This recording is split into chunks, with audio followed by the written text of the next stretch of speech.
Dans une tribune publiée dans les 28 États européens, le président français s'est lancé dans une défense passionnée de l'Europe. Pour Emmanuel Macron, deux pièges nous menacent, le repli nationaliste et le statu quo.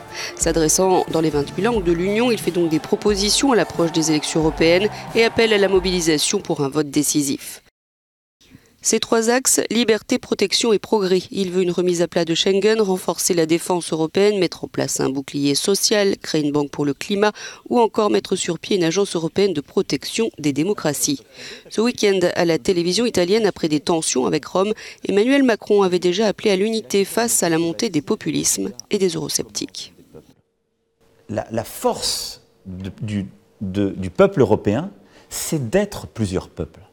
Quand la peur revient, quand l'inquiétude à l'égard du monde est là, quand le doute s'installe dans nos démocraties, la colère repart et avec elle les vieilles haines, les pires haines. Et donc le racisme, l'antisémitisme, ces discours de haine qui réémergent aujourd'hui dans nos sociétés, ils sont le symptôme de ce mal-être, de ce malaise dans la civilisation, aurait dit Freud.